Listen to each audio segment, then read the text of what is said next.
Ito real talk habang papunta kami ng Bicol, first time ko lang pumunta.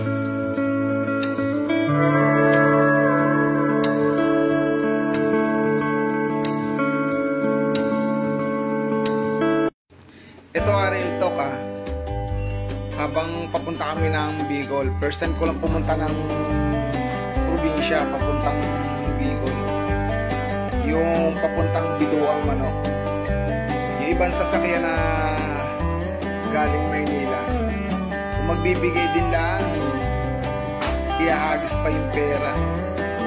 Kaya ako ba ibigay na lang ng maayos, kasi nakakatulong din naman yung mga tao doon na nag-a-assist.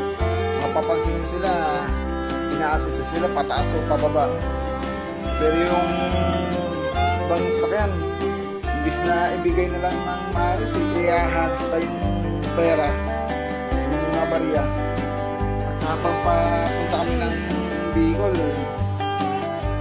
ang ganda ng mga tanawin, kaso na lang ibang daanan, butas-butas na.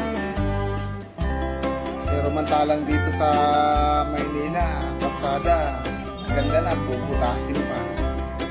Dapat sana masinuunan nila yung probinsya, kasi halos ng mga produkto doon galing, tulad ng mga niyog, palay, mais, kung ano pa. Kung ikukumpara mo dito sa Maynila, na taga Maynila bibili ng produkto sa probinsya, ang isang nyug lang pala doon, mura lang pala isang nyug, mabibili mo lang pala ng 5 piso, 7. Tapos pag dinala mo dito sa Maynila, overprice. Maabot ng isang nyug dito, halos ang isa 20, 25, 35.